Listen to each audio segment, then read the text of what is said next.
I'm about to teach you one of the most powerful mentalism techniques you will ever learn. My name is Lewis Laval and this is OTT. Now OTT stands for over the top, and you'll see why it's called that later on. And this is a technique that I created a number of years ago to solve a very specific problem I had with just one routine that I was performing. But once I'd created the technique, I realized just how useful it could be. It can be used for all kinds, a switch, a peak, a force, and plenty of other things too. It's also something that I hadn't shared much with other like-minded people. I hadn't shown this to many other mentalists or performers. I just kept it to myself. Of course, I was using it in my own performances, but I didn't share it with other performers. But I was recently doing a lecture at the Minds Convention. I had a room full of mentalists, and I was teaching them a routine that utilizes the OTT technique. And as soon as they saw a close-up of this move happening, so there was a camera on my hands and it was projected on a huge screen behind me, I did the OTT move, and as soon as they saw that, the entire room gasped, and I really wasn't expecting that. And it was at this point I thought, okay, there is something really special here, there's something really powerful here. So I decided to gather all of my ideas and my routines that utilize this move and put them all onto one project. This is the very first time I've dedicated an entire project to this move itself, and that is what you're watching right now. So I'll be teaching you the method, I'll be showing you the move and exactly what it should look like. Then I'm going to share with you my absolute favorite routine to perform that utilizes the OTT move. And then after that, I've got a handful of extra really exciting things to share with you as well. So with that being said, let's jump right into OTT itself.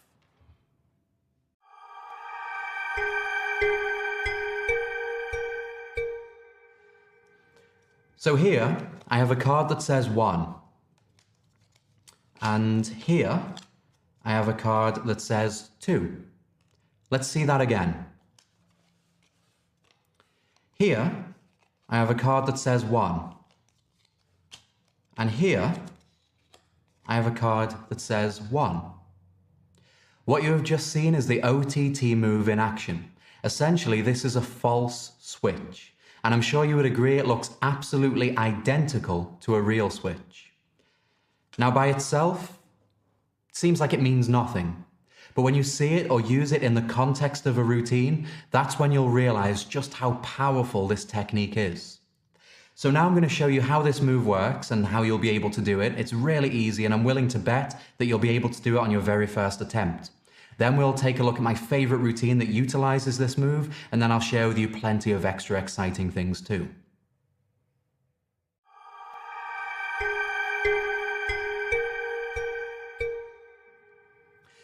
Now let's take a look at the method. So here I have 2 cards. I've written the word 1 on one of them and the word 2 on the other one. This is just so that it's easy for you to follow on camera. And if you want to grab some of your own cards to do this to follow along, please do. You can use anything. Business cards, billets, folded playing cards, it's up to you. So you're going to have one of the cards folded in half and then in half again, and you place it on the table like a little tent. And it's nice to place this a little bit further away from you. Don't put it right in front of you, just put it off to the side. The other card is folded in the same way, and what I've done here for you to follow along easier on camera is I've put a little black X on each side of this, just so it's easier for you to see. Now what's happening is, you're going to make it look like you're swapping these cards over, but you're not. You're going to give the same card back to yourself with the move.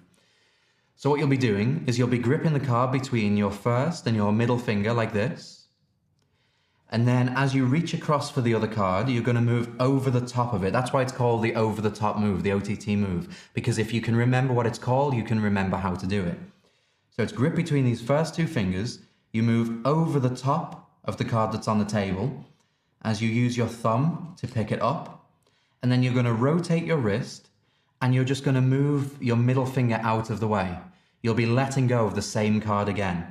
And as you do that with a flick of the wrist, you're throwing it back to your hand over here that's waiting to catch it. And the same card comes back to you. Now this is so easy to do. I'm willing to bet that you'll be able to do it more or less on your first try. But just so I can be absolutely clear, let's take a look at this again. The card is placed a little bit away from you. You'll grip the card between your first 2 fingers. You go over the top of the card that's on the table as you pick it up. You rotate your wrist and let go with your middle finger here to throw the same card back to yourself. And then the card that's in this hand here, you're just going to place it back on a table. I think that's what helps sell it as well when you place this card back down. So To show you this at full speed, it looks like this. That's it.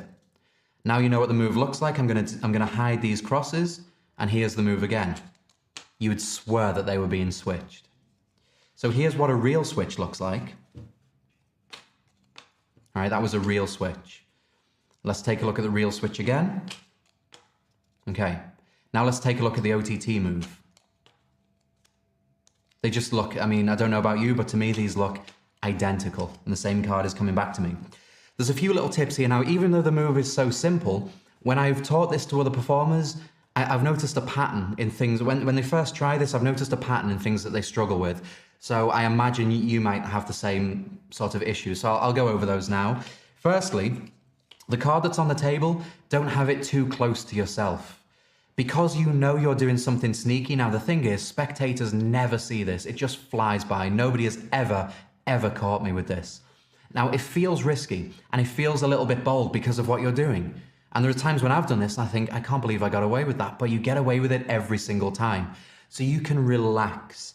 Don't have it too close to you, because I know it feels like, oh, this has got to be done quick and get it out of the way. But don't have it too close to you. Place it off to the side, because in some of the routines you'll be performing, it's meant to be placed off to the side anyway. We'll leave that there. We'll deal with it later.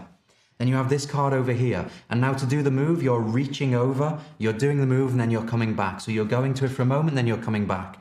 So here's the card with the X's on. This one is over here out of the way. I do the move, I place it down, I come away from it again. So just to show you, if I disguise those crosses, we'll take a look at this one in a moment, but for now, let's take a look at the one on the table. And I imagine you can feel the difference there with the same card coming back to me again. We'll look at this one in just a moment, but for now, let's take a look at this one over here. And you'll notice my wording, it's fluid with what's meant to be happening. I'm talking as though, yeah, we'll put this one away, let's take a look at this one.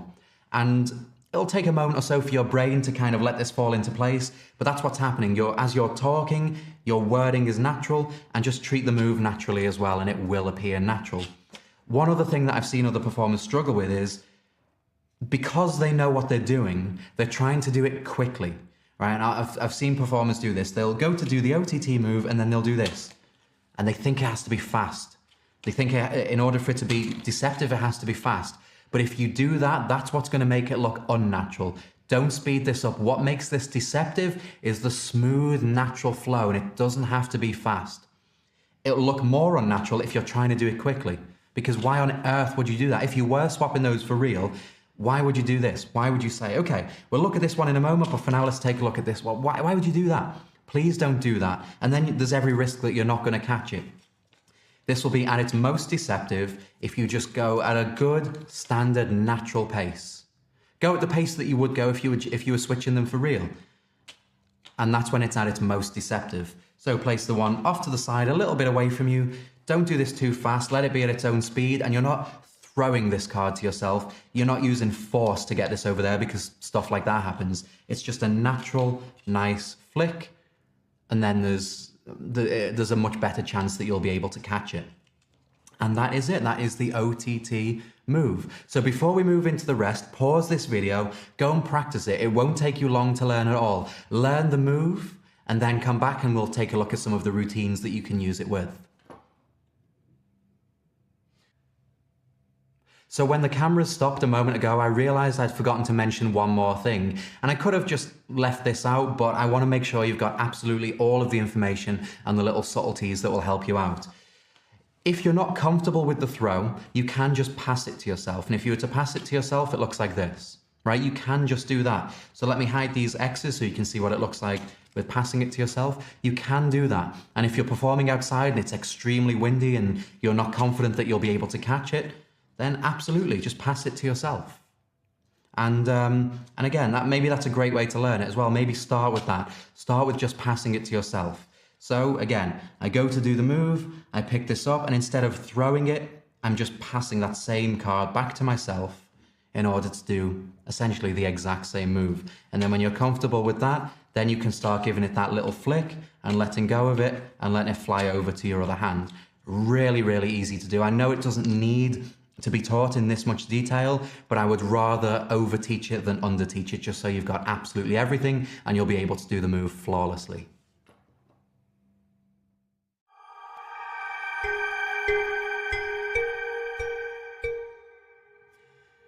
So now you know how to do the OTT move, let's take a look at how you could use it in a performance. See, as I said at the beginning, by itself, the move is seemingly meaningless. But it's when you use it in the context of a routine, that's when it becomes incredibly powerful. And I just love how this very simple but very deceptive move can open up new opportunities within mentalism that will allow you to do some incredible things. And that's the main reason why I've put this project together. I didn't want to just teach you the move. I want to show you some of the incredible things that you can do with the move itself. So what I'm about to show you first is my absolute favorite routine to perform that utilizes the OTT move. I call it collateral. This is a drawing duplication. It begins very simple. Your spectator draws something and then you're trying to read their mind and figure out what it is. The reason why I called it collateral is because of the presentation. You see, your spectator has done a drawing, and whilst you're trying to read their mind to figure out what this drawing is, there are other things that you see along the way. You see, if you could really read minds, if you could really get inside somebody's mind and you've got a target thought that you're trying to get to, then it makes sense that along the way there are a few other thoughts and a few other things in that spectator's mind that you couldn't ignore, and you bring those into play and you are able to reveal them too. And the things that you can reveal can be anything, can get as personal as you want it to be. I'll leave the decisions down to you, but you can reveal whatever you want. So I'm going to show you a performance now. This is something we filmed yesterday, and I'm performing it on D. Christopher. Now, as you may or may not know, D is a mentalist and a magician, and he knows the methods to the routine that I show him. But I asked him to play the role of a spectator just so that you could see how this routine would look in the real world. So let's take a look at the performance now, and then afterwards we'll talk about the method and everything else that you need to know to be able to perform the routine.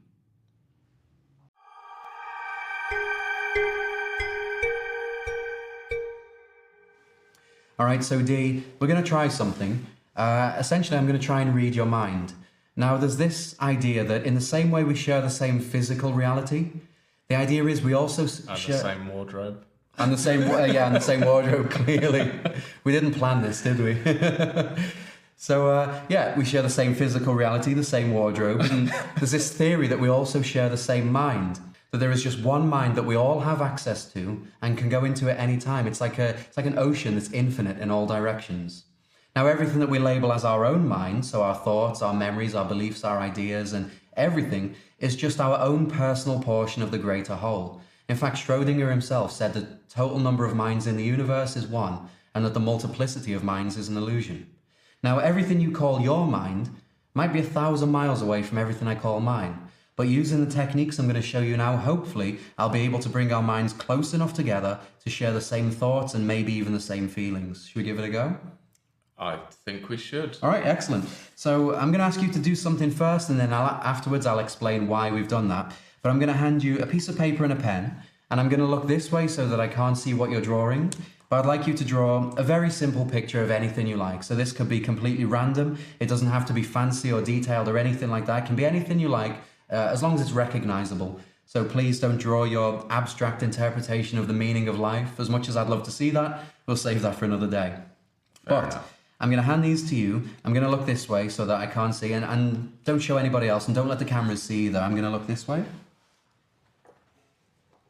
And when you've done your drawing, turn it over and put your name on the back of it.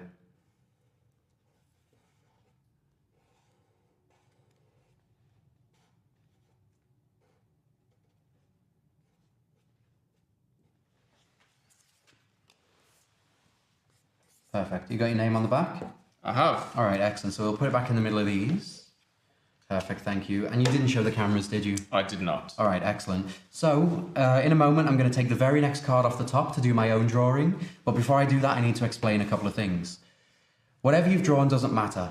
What matters is the fact that you've drawn something. You've given me a target now. This is almost like dropping a pin on a map. It gives me something to work towards, to try and find my way. Now, along the way, I will see a few extra things in your mind. I will tell you everything that I see and everything that I feel. And these aren't going to be things that you wouldn't want me to know. They're not going to be personal or your deepest, darkest secrets or anything like that. But if anything comes up, I will let you know. Cool. All right, then. So firstly, I get a sense that you always had this idea in mind of how you wanted your future to be. You had this perfect future, this perfect image of your future in your mind. But I think recently something new has come into your life that's maybe motivated you and inspired you to take your life in a different direction that not only benefits you but everybody around you. Would you say this is... It's almost like you've known me for 20 years. Yeah, exactly. All right. There's something else I'm seeing. I can't quite figure out what this is. It's like a cloud, and it's an emotion. This is it's love. It feels like love.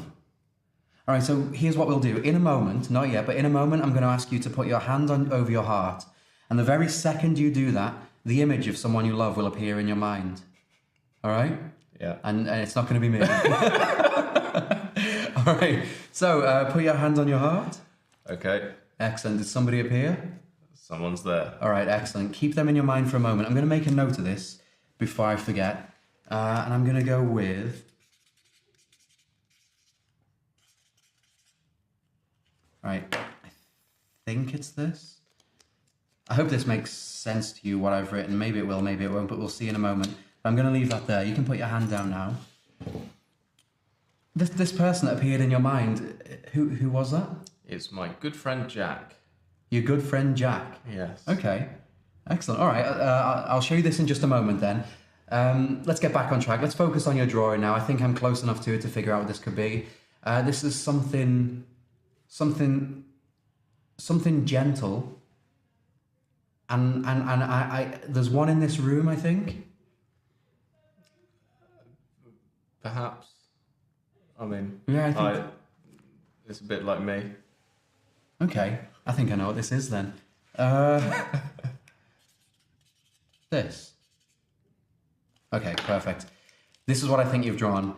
If I'm wrong, I'll still show you, but I'm going to go with this. Now, before you look at this, let me show you what I got here. A moment ago, when you placed your hand on your heart, you thought of your friend Jack? Correct. Yeah, this makes sense to me now. So friend Jack is exactly what I got. Amazing. And now, before you look at this, what did you draw? A butterfly. Oh, so there is one in this room. A butterfly. And yeah, and there also is a butterfly in this room. And you could have drawn absolutely anything in the world, but a butterfly is what you chose. Take a look at what I saw. It's a butterfly. Butterfly is exactly what I got. And just for fun, let's take a look at your drawing. I want to see if... not quite as artistic as the one on your hand. Oh, and there it is. A beautiful butterfly. And there we go.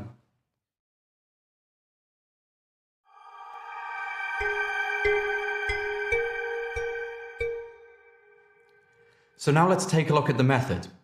All you need is a stack of business cards and a pen, and that's it. I like to use business cards that are blank on both sides. You can use that as well if you want to, or if you've got your own business cards with your contact information on, they will work just as well. As long as on the back of your cards you've got space to write on and draw on, then they'll work absolutely fine. You could even use a deck of double blank playing cards. That will also work, but whatever you choose to use is up to you. The amount in the stack doesn't matter. I think there's about 30, 35 cards here. It really doesn't matter. You just need a good stack of them and a pen, and that's it. There's no setup. You're always ready to begin. So you hand your spectator a card along with a pen, and you ask them to do a very simple drawing. Now in this section, I'm not going to really talk about the presentation and some of the wording I use. We're just going to look at the most basic method. So spectator has a card and a pen. You ask them to do a drawing. In this case, I'm just going to do a love heart, so this is nice and easy. Whilst your spectator is doing the drawing, you're looking away, and you still have the stack of cards in your hand. All you need to do is this. You lift up about half of the stack, and then the card inside, the card that you've just got to, you're going to get a pinky break underneath it. And you're just going to slide this aside, get the tip of your pinky finger in there and square everything up. So it just separates this card from the rest of the pack. And then you just wait. You just wait like this until your spectator has done their drawing. If you need your hand for whatever reason, you can grip this like so, just while you do whatever you need to do. But essentially, you're just going to stay like this until their drawing is done. Once the drawing is done, before you turn back around, just make sure they've turned it face down. It doesn't happen often, but there are times when I've turned back and the drawing is still face up. So before you turn back to them, just say, all right, make sure it's turned over so that nobody can see what it is. And if you want to, you don't have to do this, but I just like to do it because it looks nice.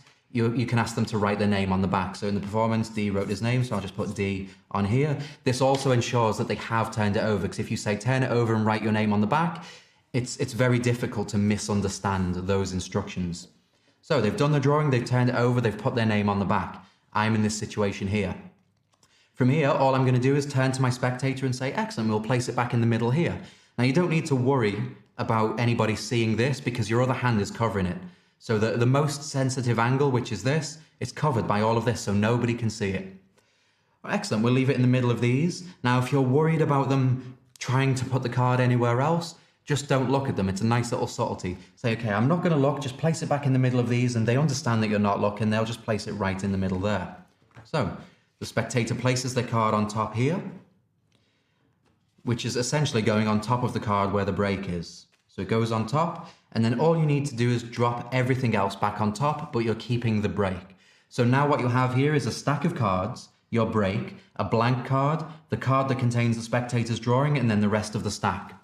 From here, all you need to do is secretly, in your own way, using your own preferred method, is to cut these packets, right? So everything above the break needs to go to the bottom of the stack. I prefer to do a classic pass, and as I'm sure you saw it in the performance, it wasn't very well covered. That's because it's on camera, but in a live setting, nobody sees it. If you don't want to do a classic pass, you can do a double undercut. I really don't like the double undercut, but if it works for you and you know how to do it, that's great also. So a double undercut would look like this. It looks like you're just giving the cards a little mix. Essentially, this lands you in the same situation as a classic pass. Now, if you can't do a double undercut, if you can't do a classic pass, don't worry. I'll be talking about those in another section. But realistically, especially the classic pass and the double undercut, there are many, many sources out there where you can learn these. These are moves that are done with playing cards, but they are much, much easier to do with business cards. All right, so here's the situation we've ended up in. I have the entire stack of cards. Then underneath the bottom card is my spectator's drawing. Right? So let me go over that one more time very quickly. The spectator has placed their card inside here. I close all of this together and I do a classic pass. That's it. Now I can let go of the break, I can let go of everything, I'm ready. So I have the stack. Underneath the bottom card is my spectator's drawing. All I need to do from here is turn the stack over. But I do that as I'm talking. I say, okay, we'll leave your card in the middle of these. And I'm going to take the very next one on the top to do my own drawing. That's what I say. But all I've done is I've turned the pack over. So once again, the drawing is on the bottom. As I'm talking, I pick these up to show both sides. And then when I put it back the other way. So now if I was to move this top card out of the way, you'll see the spectator's drawing right here. And the nice thing is, if you're using double blank cards, they've drawn on one side of their card and they've written their name on the other. And it's gone into the middle. So the nice part is when you're showing both sides of these, they can clearly see that their card is nowhere to be seen. It's just a nice little subtlety. So I've turned the stack over, and if I was to lift this top card, I get a nice big peek at my spectator's drawing. So I tilt my hand up, and this is how I get my peek. I say to them, okay, now in a moment, I'm going to take the very next card off the top to do my own drawing, but before I do that, I need to explain a couple of things, and now I've got my peek. So what's happening here is I tilt my hand up because when I lift that top card off, I don't want anybody to accidentally see this. I tilt my hand up as I pick up the top card. Now I'm talking about the card. It's very tempting. The peek is right there. The drawing is right there, but I don't look at it yet. Otherwise it would look like this. I'd be picking this up and I'd be looking. And so my spectators are going to think, well, what are you looking at? So I don't look at it yet. I'm talking about this card. I say, in a moment, I'm going to take the very next card off the top to do my own drawing. But before I do that, I need to explain a few things. And then as I'm bringing this card back to the stack, my eyes follow it. And then I move straight to the peak, and that's when I have a good look at my spectator's drawing. And then I cover it with this, and now it's safe for me to show both sides of these again. So one more time. As I'm talking, I pick these up. I'm turning the stack over. I'm ready to do my peek. I tilt this up. I say, in a moment, I'll take the very next card off the top to do my own drawing. But before I do that, I need to explain a couple of things. And now I've peeked it. From here, I place all of these face down on the table. So the spectator's drawing goes back to the bottom. That's because I'm going to be taking some of these cards to draw on. And I'm going to be taking 2 of these cards during the performance.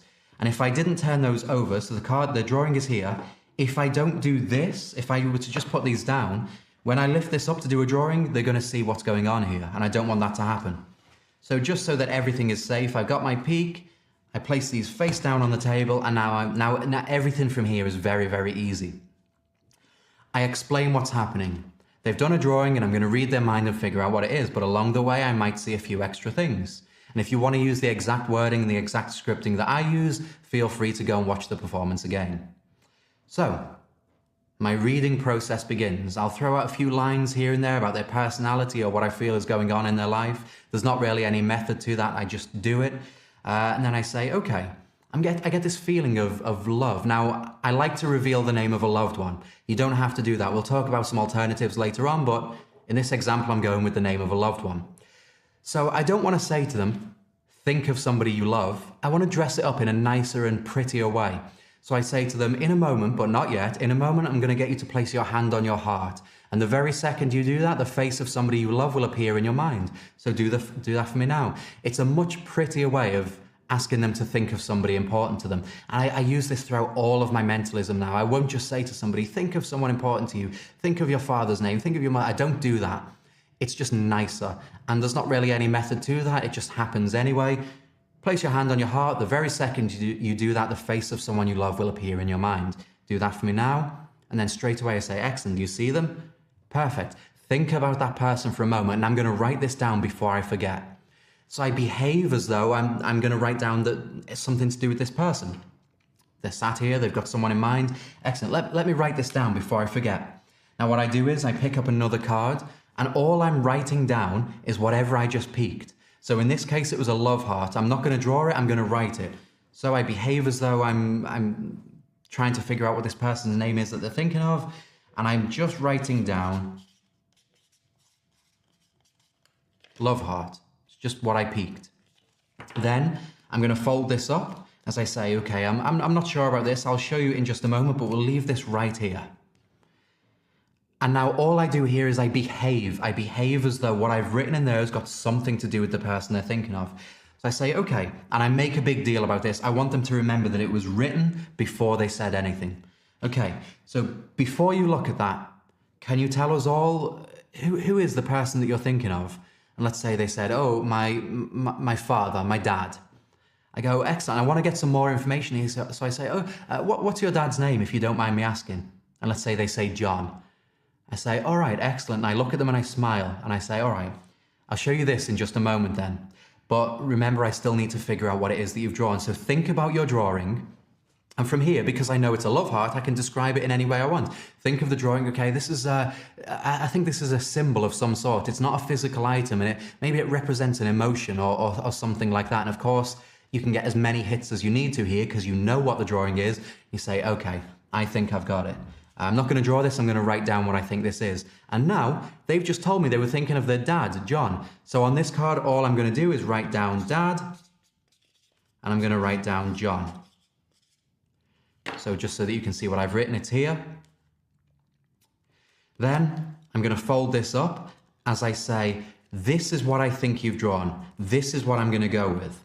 But before I show you this, and then at this point I'm ready to do the OTT move. So I fold this up. This is what I think you've drawn. But before I show you this, let's take a look at what I wrote down over here. And what's happening is the same card has just come back to me. You see, in a real life setting, I've just written, I'm confusing myself here. In a real life setting, I've just written Dad, John, and that's the one that contains the drawing.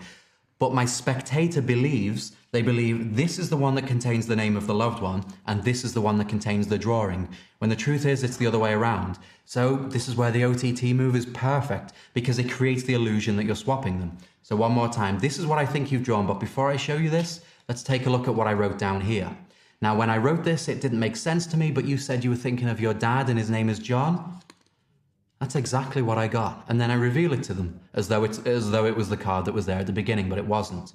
I then hand this to them. I don't need to do anything else. I simply say, okay, and your drawing, we still don't know what you've drawn. So tell us all, what did you draw?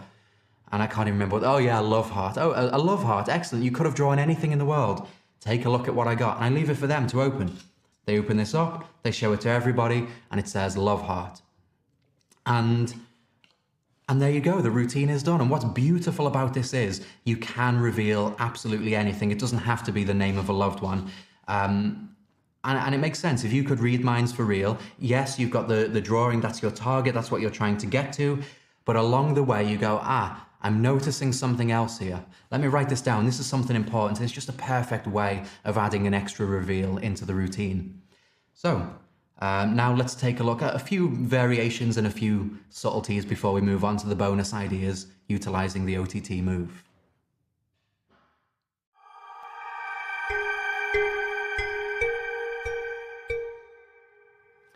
So now let's take a look at a great way of performing the collateral routine utilizing the Orphic wallet. If you already have the Orphic wallet, this is a great way and a much quicker way of performing the routine. If you don't have an Orphic wallet, you can get them from your local magic dealer or your favorite magic dealer or from the 1914.com. But just so you know, you don't need the Orphic wallet to perform the routine, as you've just seen. All right, so this is probably my favorite way of doing this because my Orphic wallet is always in my pocket and there's always business cards in there. So this is my setup, and it's not even really a setup, it's just a layout, how I like to have things ready. So inside the wallet, I have a handful of business cards at the back. So on the inside pocket, right here at the back, there's a handful of cards. And then I just have 2 more business cards. So I don't need to overstuff this. You only need 3 cards in total. But I have 1 at the back and I have 2 here at the front. The reason why I have 2 at the front is because in the routine, as you'll see in a moment, I need to grab both of them at once. And I need to do it at a good pace. I don't want to be stuck fiddling for 2 cards.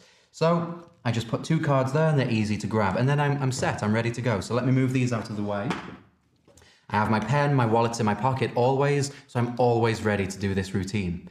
So it goes like this. I open up the wallet, I let my spectators see the inside of it as I remove a card from the back. I ask them to do a drawing, and when it's done, they turn it face down so that nobody can see what it is. So in this case, let's just do a smiley face, a terrifying smiley face. They turn it face down as I take it from them. I say to them, excellent, we'll leave it in here. And a nice line that I like to use when I take the card from them is, now I promise I won't look, otherwise there'll be no point in us doing this. We're going to leave that nice and safe in there. And I place it into the peak section of the wallet. So then when this is opened, I'll be able to see it. So once again, they do the drawing, they turn it over, I take it back from them. I say, now I promise I won't look, otherwise there'll be no point in us doing this, but I'm going to leave that nice and safe in here. And now I place this on the table. I don't need to peek it. If you want to justify putting the card in the wallet, you can use a line that's one of my favorites. I say, look, we've just taken something that belongs to me and combined it with something that belongs to you. And that's what I'm trying to do with our minds. It's like a physical representation of what we're doing mentally, or whatever you want. So I don't need to peek. The card is in there. I begin the routine. I give a few lines of a reading. Again, there's no method to that. You just do it. If you don't know how to give readings, you don't actually have to give readings. You just talk at this point. You begin the routine at this point. You say, okay, I'm trying to figure out what you've drawn, but there's something else that I can't ignore. It's like this really strong emotion. Here's what we'll do. In a moment, put your hand on your heart. The face of someone you love will appear in your mind, and you go into that. They're thinking of a loved one. You say, excellent. Let me write this down before I forget. Now this is where I get my peek. I pick up the wallet, I open it up, I get a nice big look at what they've drawn here as I reach for those 2 cards that I placed in at the beginning. I take out both cards, I've peeked the drawing, I close this, put it down, I don't need this anymore. I've got 2 cards. I say to them, okay, just think about this person. And now here, of course, I'm writing down what I've just peeked. So I'm just going to write smiley face. And I like to cover the back of the card as well, just to disguise what I'm writing, or if they can see what's going on, I just like to cover it, and it also gives me something to lean on. Smiley face. I fold this up. Okay, this might not make sense to you, I'm hoping it will, but we'll leave this here for just a moment. Before you look at that, tell us all what's the name of the person you're thinking of. It's my dad, John.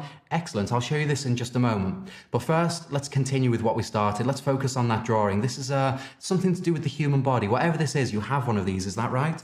Okay, I'm gonna write down what I think this is. And now, of course, I'm writing Dad and John. Basically, I'm just writing the information they've given me.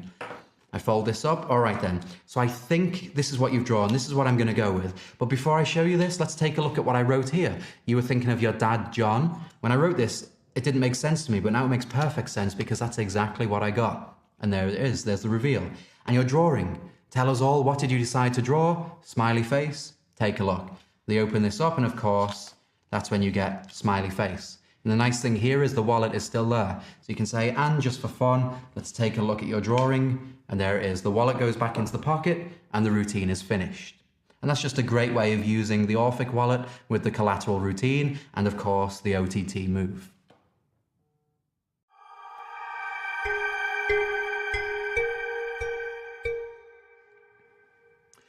So So with drawing duplications, before I started doing them in this way, with the collateral routine, for the longest time, I'd ask my spectator, I thought it was boring to have them draw something simple.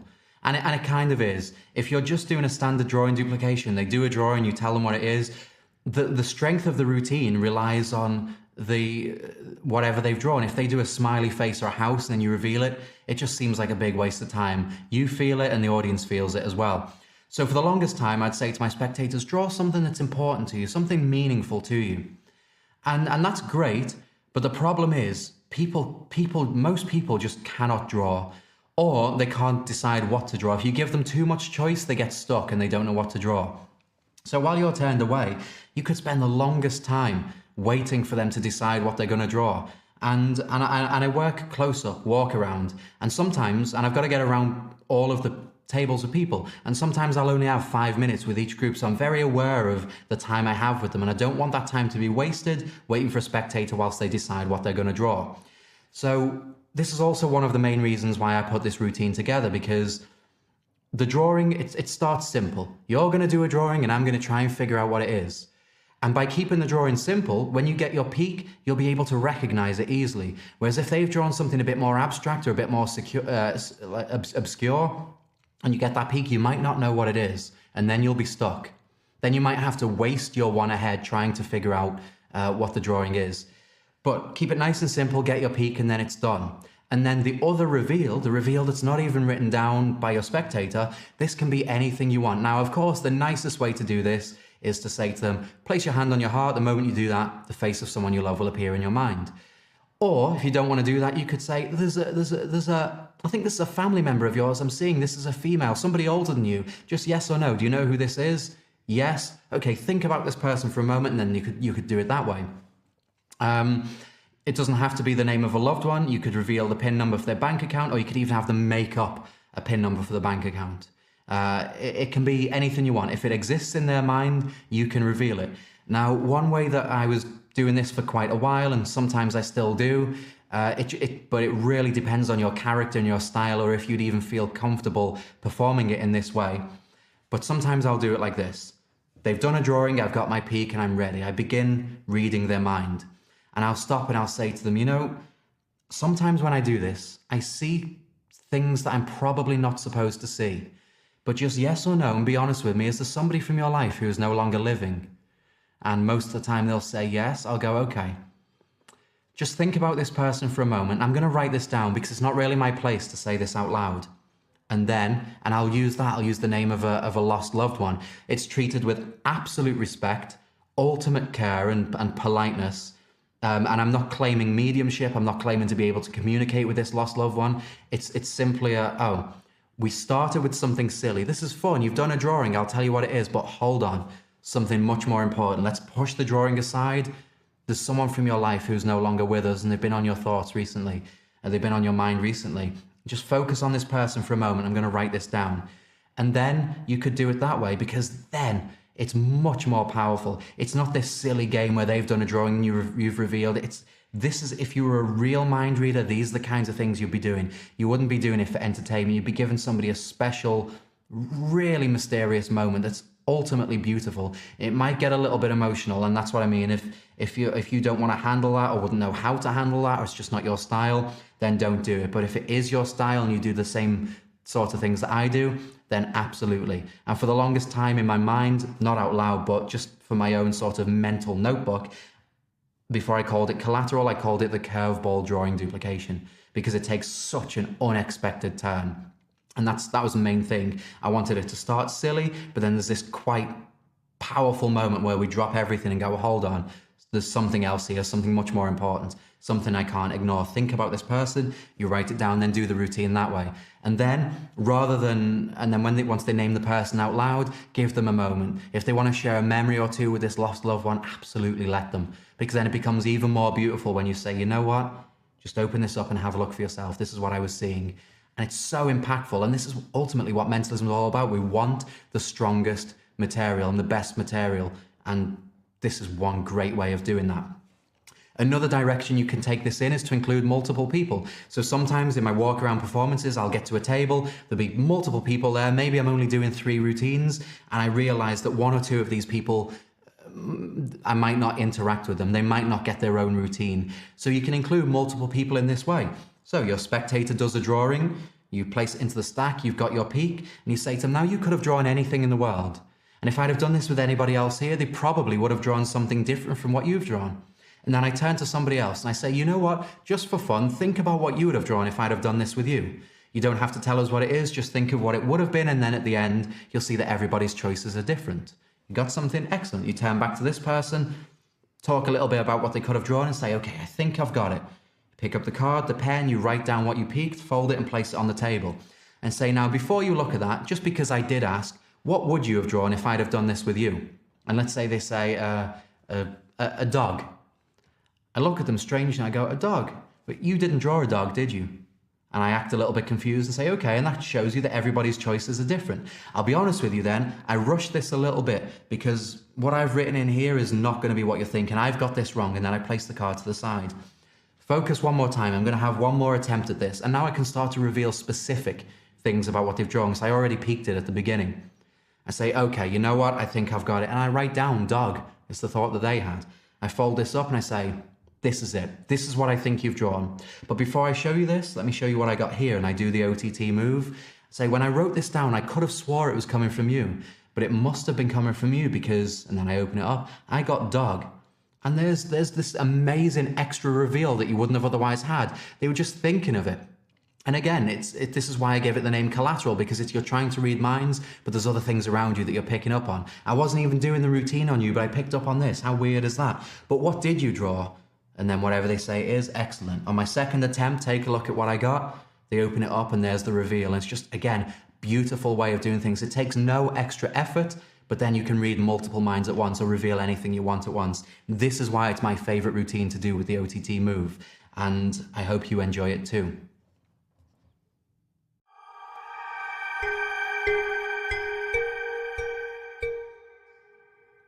So for the sake of completeness, in this section, I'm going to talk about a pinky break, double undercut, and a classic pass. If you can already do these moves, or you've got your own moves that you could use in place of those, feel free to skip this section. There's not going to be anything new here.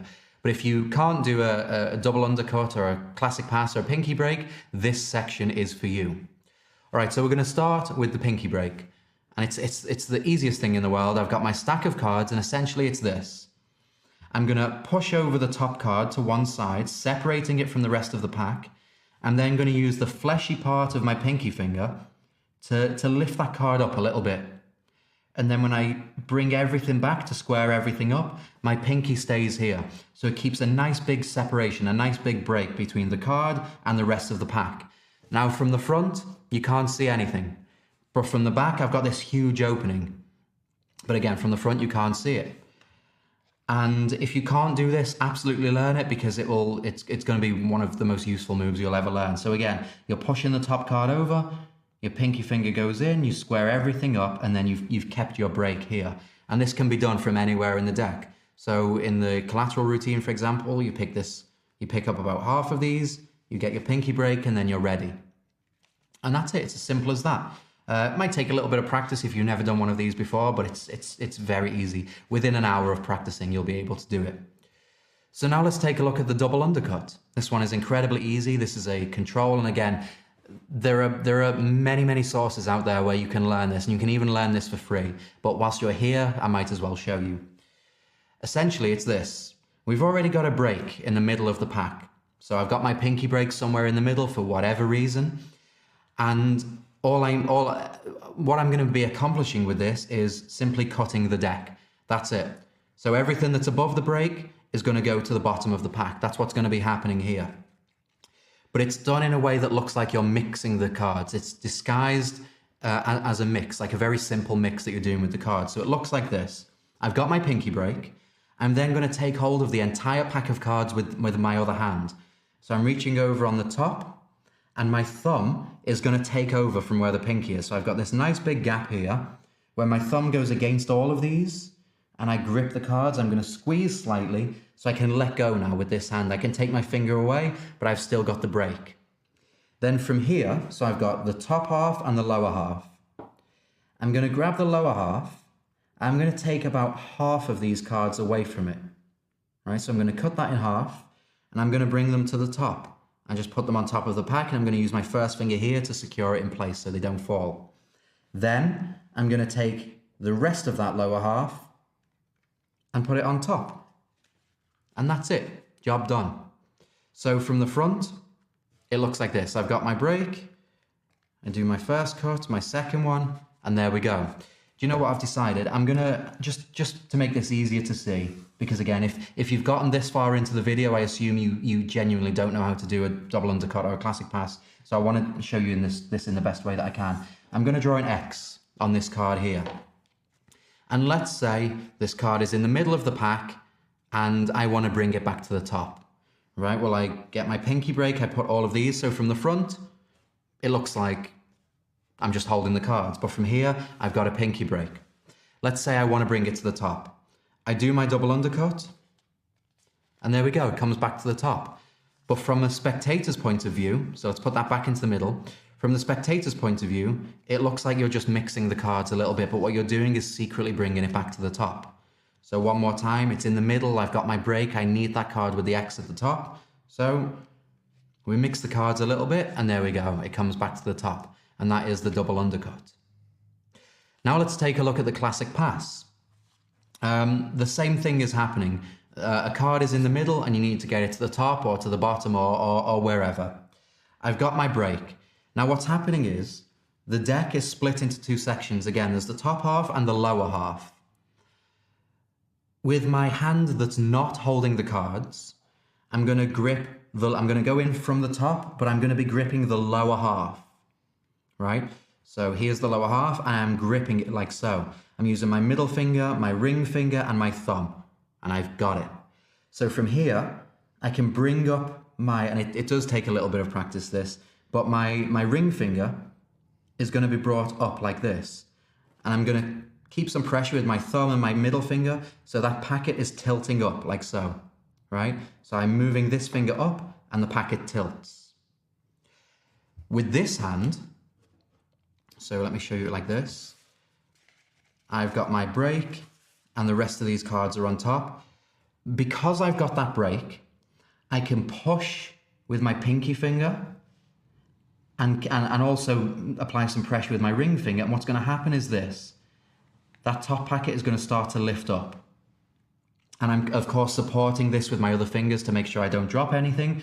But as I'm lifting this, the top packet is tilting up. So essentially what you're causing here is this top packet is going to tilt this way and the lower packet is going to tilt this way, which means when you let everything settle now, you can let this one fall first and this goes back to the top, right? So when you combine all of this together, I'm going to grip, the top packet moves over this way, this ring finger here brings this packet up, clearing the rest of the pack, and now when I let everything fall together, the pack is cut.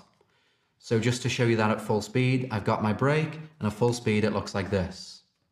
Now of course when you're staring at it you can see it, but when you get good at this and you do it in the real world, do it on an offbeat, a moment of misdirection, nobody sees it. So again, it looks like that. Very simple. And I know on the camera you're seeing this big flick over here, but that's just how it is. And when you get comfortable with it and confident with it, you'll be able to do this in front of people and they won't see a thing. So one more time. This is in here, I've got my break, I reach over with these, I grip that lower half, I start to move the top packet to the side, so I tilt it, the ring finger brings this packet up like so, just enough to clear that packet, and what was the top packet now goes back down, and this goes on top. So at kind of half speed, this is happening, at an exaggerated sort of angle as well, right? And then at full speed, there you go, and that's it. And those are the three moves that I wanted to show you in this section.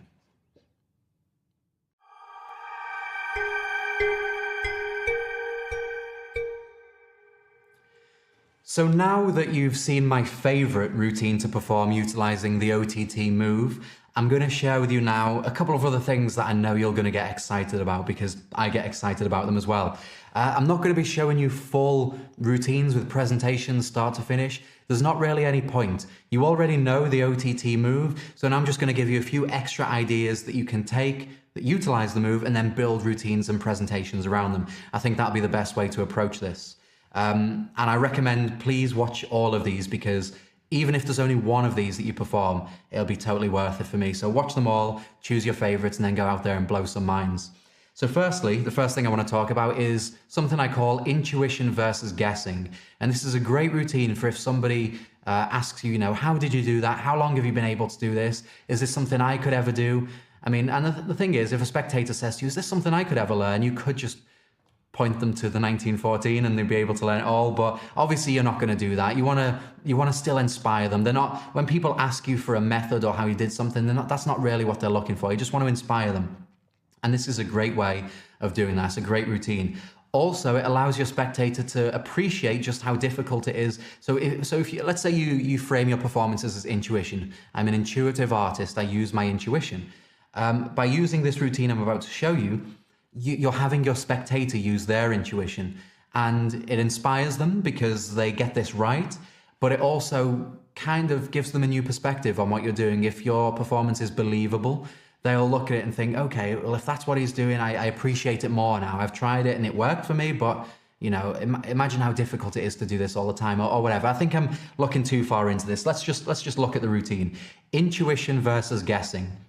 There'll be two bits of information that you're going to have your spectator reveal here. One of them they're going to get wrong, and they are supposed to get it wrong. The presentation is built like that. So you just need 2 business cards and a pen, and that's it, and you're ready to go.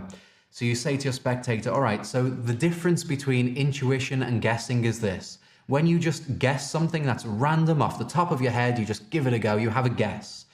But when you use your intuition, it comes from a different place within you. It's something that feels right. You're paying attention to your inner voice and your inner feelings, and you're relying on that. And more often than not, it's more powerful than guessing and much more useful.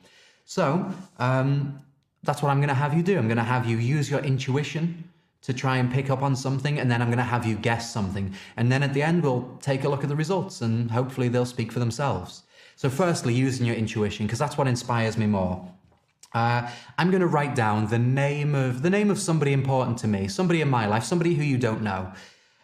Just to give you a little bit of a clue, this is going to be a female. I'm going to write down the name of a female, if that helps you in any way. But I don't want you to guess this. If you try and guess this, you will get it wrong. So before you do anything, let me write down this person's name. Okay. This is the name of the person. Now, if you get this wrong, that's fine. It doesn't matter because there's no way that you could logically know this. It just has to be intuitive. It has to be a feeling. But this is the name of the person I'm thinking of. Just pay attention to your feelings. Don't change your mind. Just stick with whatever comes to you. But just right now, what do you feel this person's name is? And I'm not saying what do you think. I'm saying what do you feel this person's name is? And let's say they say Mary. I look at them and I smile. I go, okay, interesting. And that was using your intuition. You said Mary. Now, before I show you what the name is, we now need to take a guess at something. Now, as I said at the beginning, guessing is random. So I'm going to make this random as well. I'm going to write down the name of a country. This is a place that I visited last year. Not really any meaning behind it, but it's, if you're guessing and it's random, this might as well be random as well. This is a place I visited last year. Okay. I'm going to fold this up. Excellent. And just guessing, just randomly off the top of your head, what's the place? And let's say they say, I don't know, Australia. I go, okay, interesting. Well, the thing is, I first had you use your intuition to guess the name of somebody important to me, or to pick up on the name of somebody important to me. And this is what I'm more excited to show you. Now, you guessed Australia. Take a look at the place I actually wrote down. And they open this up. And I put France. I say, and that was just guessing. But when you used your intuition, I couldn't even contain my excitement when you said Mary, because that's exactly who I was thinking of. And I think this goes to show next time you need to make a decision in your life, you should always listen to your intuition. And it's just a nice little thing. So it's framed in such a way that they get one of them wrong. The intuition is supposed to be better than the guessing. So you got your 2 cards, you pick one of them up, and I'm using a name and a place here, and it's just inspired by the Bob Cassidy routine where you reveal a name and a place. I just think they are 2 good topics to include. Of course, you can change them and do whatever you want, but for me, a name and a place works. So I pick this up, I write down a country, and I fold this up, and I have them make an intuitive guess. And you can frame this or present this however you want. But whatever name they say, whatever they come out with, that's when you smile and you go, okay, interesting. And you behave as though you can't hide the fact that something good has happened here. So, Mary. And I go, all right then, before you look at this, again, we need to take a guess at something. And then you justify the fact that it's random. Okay, this is a place, this is somewhere I visited last year, so I'm going to write this down now. And then you just write down the name they just said, Mary. And then from here, you close this up, you have them make the guess. What's the place? Australia. You go, okay, interesting. Now, the one I'm more excited to show you is your intuition, your intuitive impression that you received. You guessed Australia. Take a look at what I actually wrote, and then you kind of downplay this because it's going to be wrong. If they get it right, I don't know what to say to you. I'm sure you'll figure that out if it happens, but you want this one to be wrong because you want to demonstrate to them that their intuition is much stronger than guessing. And I think that's just a lovely thing that you can do with no setup. If you can do any psychological forces and you can rely on them, such as psychologically forcing a country or a city or whatever, this could be a double intuitive thing, so they intuitively get 2 things. But for me, it's more fun to show them the difference between guessing and intuition. And then you can even say to them, look, you've just done this. You tried to guess something and it didn't work, but then you used your intuition and look how accurate you were. So keep that in mind when you see me doing the rest of the things that I do, because I'm only using the same technique that you have just used. And there it is, as simple as that. Have fun with it. So just a little note before we move on. In the very, very rare situation that you end up in where your spectators correctly guessed the guess as well, because then if they correctly guess this, and it, of course, is extremely rare, but if they do, you're left with 2 hits, which would usually be a positive thing. But this routine is only designed for 1 hit. You've framed it in a way that only 1 is supposed to hit.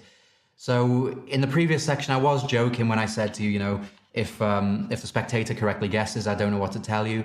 I didn't mean it to, I was just joking. When the camera stopped rolling, Jack behind the camera looked at me and said, well, what would you do? What would you do if you ended up in that situation? So I thought we'd jump back on, I'd just quickly share that with you.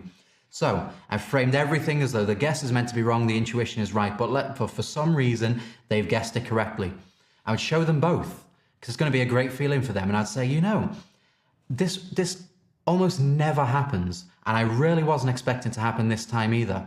But maybe your intuition plays an even greater role in your decision making than I initially thought. And that is incredible. Maybe you have the same sort of skills that I have. Let's explore this further. Let's try something else. And then move into an even bigger routine with them, making them feeling even better about themselves than this caused them to. Because ultimately, they're going to feel great about this. So it's not a bad thing if they correctly guess this. You've just got to frame it in an uplifting way. So it's like, well, I wasn't expecting you to do that, but that's even better than I thought. You're even better at this than I thought you'd be. That's incredible. I'm very, very impressed by that. And then just move on to something else from there. Let it be a positive thing, because it's weird. It's a weird situation where it's gone wrong in a way that's even better. Because it's not what you were hoping would happen, but it did. So it's not a bad thing. If you've got that card in your hand and you've written France and they guess France or whatever, let it be a positive thing, because it's only gonna feel good for them. It doesn't look like anything's gone wrong. Well, nothing's gone wrong that they know of. They got both of them right. So that's a great thing. Maybe they are intuitive. Maybe we should be asking them questions. We should be asking them, how did you do that? Because it'd be worth us knowing. But yeah, I just wanted to jump on and share that with you.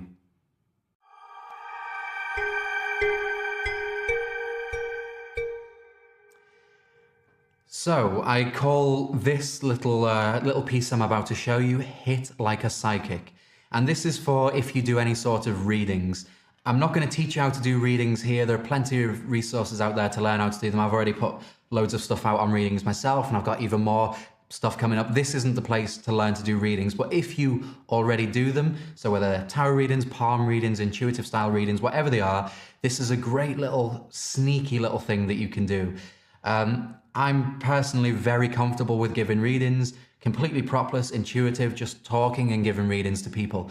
And I also frame it as mind reading. So when I'm giving a reading, I tell people it's mind reading. If they ask me, can I read their mind? I say, yes, absolutely. We can do that now if you want. And there's no props, no gimmicks, and it's just a reading. Standard sort of reading, but I don't tell them it's an intuitive reading or a personality reading or this and that. I say, this is mind reading. And if anybody asks me, well, can you tell me what I'm thinking? I say, well, that's different. That's thought reading, and we can get into that if you want. But mind reading is a more sort of general, the impressions that I receive about what's been going on in your mind. So I'll do that for you. And then if there are any thoughts in particular that you want me to focus on, we can get into that. And then I'll just have a mentalism routine.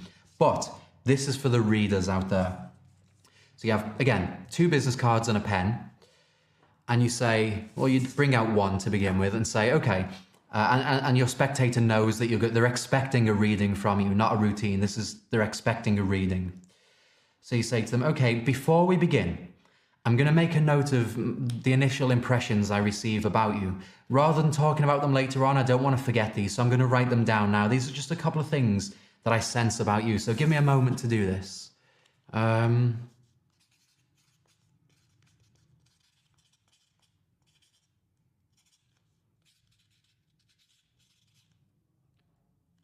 Okay.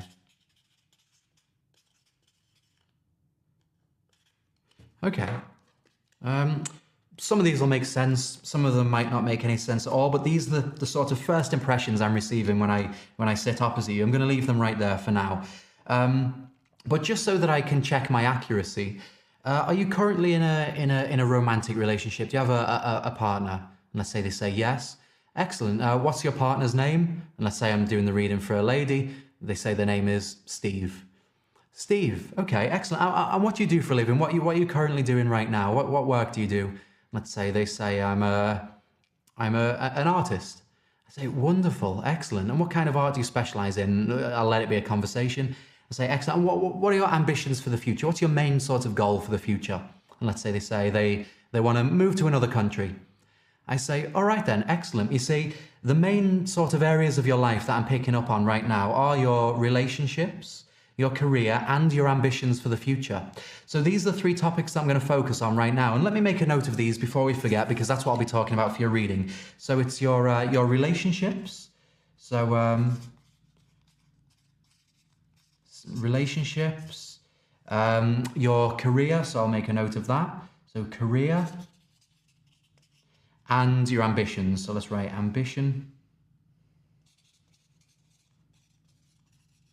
Okay, excellent. We'll come back to these in a moment. These are what I'll be talking about and focusing on for the reading. But before we continue, I do want to show you what I wrote down here at the beginning. My initial impressions I received when I sat down with you. I didn't know if these would make any sense or not, but I'll show you them now. So your partner, Steve, that's exactly what I was seeing. I got partner and Steve. And I wrote down artist. I didn't know you were an artist. I thought Steve might have been, but turns out you're the artist. And I put move away, and I didn't know what this meant until you said you want to move to another country. So this is perfect for me. We're on the right track. So now, regarding your relationships, your career, and your ambitions, which one of these topics would you like to begin with? Which one of these is more important to you right now? And let's say they say ambitions. I'll say, okay, so let's start with ambitions. We'll put a tick next to this. And then I'll move into a reading from here. So essentially what this allows me to do is, firstly, you get some wild, this is why I call it hit like a psychic, because people always have these stories. Oh, I went to see a psychic. They told me my mum's name, how many kids I have, and whatever else. Anything you want to reveal, you can do here. So it shows that you can receive some impressions. I know this is a dirty way of doing things, but shows that you can receive some really accurate impressions. It encourages your spectator to talk, because this is always a thing. When giving readings, a lot of people often stay silent, and a lot of performers and mentalists and readers feel that they have to be the ones doing all the talking, but that's not the case. It never is. A reading is a conversation. It always is. It has to be, in order for it to be of any value to anybody, whether you're using secrets or not. So it encourages them to talk. They're opening a conversation. They're also giving you some information. And this isn't information that you're going to feed back to them through the reading. You know, this isn't something where they've given you something and then you'll frame it in a way that you're not doing it for that. It just gives you some context. You're learning about this person. You're about to sit down with them for a period of time and you're going to give them a reading. It helps that you know these things in advance, not to feed them back to them, but it just kind of helps you understand about the kind of person they are and who's in their life and who's important to them and what's important to them right now. So you get your initial impressions, and these are all really strong hits. And then there are three areas, and you'll notice they match. There's relationships, and if they're in a relationship or not, their career and their ambitions for the future. So it then gives you something to talk about. So you've given your impressions, and you say, okay, so now, before the reading begins, we're going to focus on the three of these. But which one do we start with? And whichever one they choose, that's the one they're more interested in. That's when the reading's going to be at the strongest. Because if relationships was of concern to them right now, they'll say, well, let's focus on that. I want to hear about that. You know it's important to them, and you know they're in a relationship with Steve.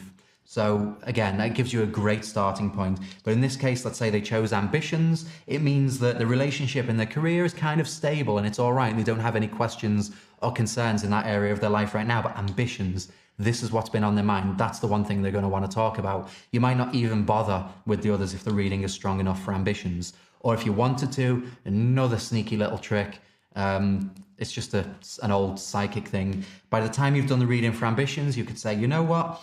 We don't really have time to cover these, but if you'd like to book in with me for a reading, we can put all the time aside that we need to cover these topics. Feel free to do so. On the back of this card, you'll find all of my information, and I've got some availability next week if you'd like to book in for that. And again, you can do that if you want. I don't do that, but it's there if you want to.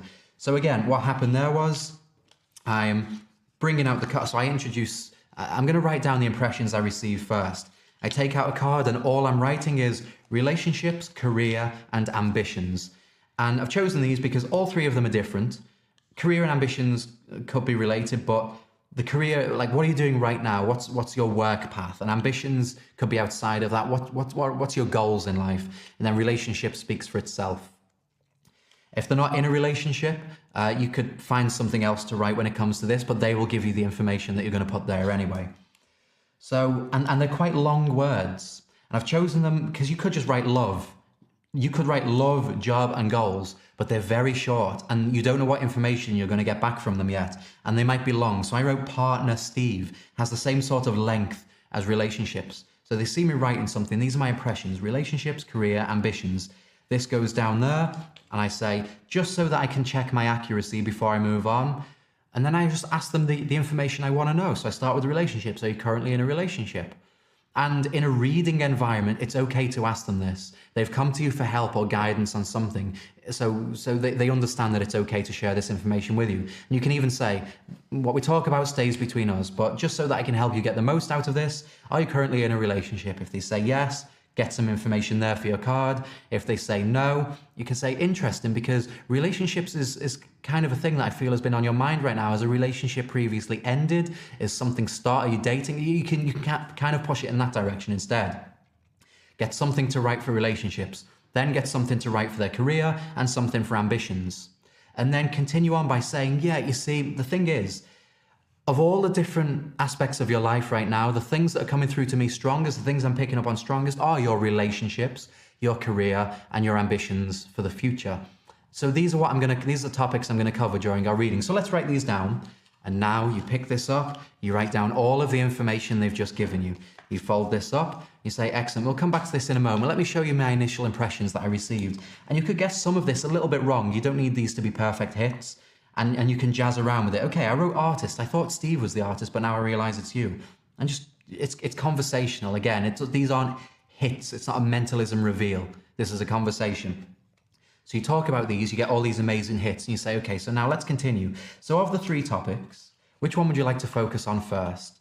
And then just take it from there.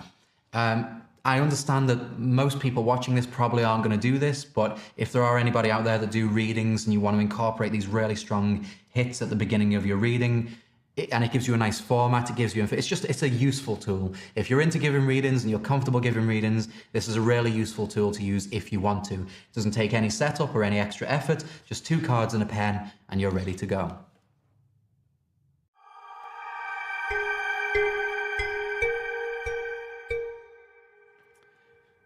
So now let's talk about how you can use the OTT move as a peek. Again, all you need are 2 business cards and a pen, and you're ready to go. So you're going to pre-fold one of these. So you just in the same way as you would for the OTT move. So you fold it in half and then in half again. You then open it up pick up the pen and gesture to the inside of the card and say to your spectator, I want you to take the card, take the pen, and I want you to write down whatever you need for the routine. So depending on the presentation or the style of routine you're doing, you might have them draw a picture or write something down or whatever. But in this case, let's say they write, again, the name of a loved one. So they've put their hand on the heart, the face of a loved one appears. Excellent. I'm going to hand you a piece of paper and a pen, and nice and clear, and it's important to stress that, nice and clear on the card, I want you to write just their first name. And then when it's done, fold it back up like this. Let me know when you've done that. I'm going to look away. So you hand these to your spectator, and let's say, again, we'll just go with the name. We'll go with Steve because we used it in the last one. Steve. They write down the name on the card, and they're folding it back up. Whilst they're doing that, you've got the other card in your hands. You fold it in half, and then in half again, so it's ready for the switch, and you leave it on the table. You then turn back to them, they've written on the card, they've folded it up, you take it off them and you say, okay, perfect. So right now, you are the only person in the world that knows what's written in here, and it's gonna stay that way for the time being. The other card is for me to write on. So in a moment, I'm gonna make a note of something on here. I'm gonna try and pick up on whatever it is or whatever presentation you're going with. But for the time being, take hold of both of these and hand me the blank one when I ask for it. And then you just continue your effect. So I know it says Steve now. And I say, okay, this is a male. Is this somebody older than you? Yes or no, whatever. Think of the first letter. I'm seeing an S. And at this point, I'd say, you know what? I'm not even going to write it down. I think I can see this crystal clear. Look at me. You're thinking of Steve. And then you just reveal it there and then. So you don't even have to write on the other card. So let's take a look at this. So you've got your two blank cards. This one is folded. They write down whatever it is because I'm just kind of trying to show you the method here. And I imagine you're going to want to take this and build your own routine and presentation around it. So they're writing a name, which is folded, whilst you pre-fold this one and put it on the table. Then you take it back from them and say, okay, so right now you're the only person in the world that knows what's in here. You can say whatever you want at this point. But the line you use when you do the switch is you say, the other card is for me to write on. And you do the switch. You can even at this point, as you open it, say, hand me the pen, because you're opening this up. It seems like you're going to write on it now. And just in case any ink bleeds through, you cover the back of it with your hand. So let me show you that again. I take the card to be peeked from them. You're the only person in the world that knows what's written in here. The other card is for me to write on. So hand me the pen. I open this up, and even if it's upside down, I'll turn it the right way. Hand me the pen. I'll be writing on this one in just a moment. So I'll give you these to hold on to, and as I do, I kind of mix them up a little bit. Hold on to both of these and give me the blank one when I ask for it, and I'm never going to ask for it. The reason why I don't ask for it is because they're holding these cards now, and I don't want this awkward moment where they have to open them to see which one the blank one is. You don't need it. It's just a justification for cleaning things up. So you've opened it up, you've got your peek. This one's for me to write on. In just a moment, I'd like you to take hold of these and hand me the blank one when I ask for it. But right now, I just need you to think about this person, picture their face and your connection to them and whatever. And then when it's time to reveal the name or whatever it is, you say, you know what? I don't even need to write this down. I can see it clearly. You're thinking of Steve or whatever it is. If you wanted to write it down, you could. Just get the blank one back off them. You've already peeked it anyway. So from here, you could write down your impressions and say, all right, I've got what I think this is. Nobody has seen this. Nobody even knows the name of the person you're thinking of, but open it up and on the count of three, we'll show each other. So 3, 2, 1, what is it, Steve? And there's the reveal. And if you wanted to as well, it's because if you've got other people watching, it's nice for the other people to look at what they've written anyway, because when you reveal it, of course they're going to react and other people will see that, but they need the proof for themselves. Even if they trust this person, they know they're not lying, the proof sinks in because it unfolds perfectly for them. This person wrote something and you haven't seen it, and then you've said the name out loud. The final piece of the puzzle that's missing for them is to actually see what was written at the beginning, and that's when you'll get an even bigger reaction. So do with this what you want. It's just, again, a nice way of getting a peek. One more time, blank one is there, take this from them. Excellent, we'll open this at the end. The other card is for me to write on. Hand me the pen. I'll be writing something down on here in just a moment, but for the time being, hold on to these for me. Keep them in your hand, hand me the blank one when I ask for it.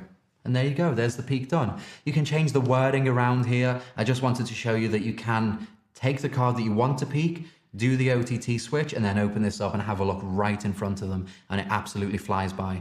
And again, it's the OTT move that sells this. It really does look like you've swapped them. They've got no reason to believe otherwise. And it's just a really useful peek that you can do at a moment's notice. So I hope you enjoy it.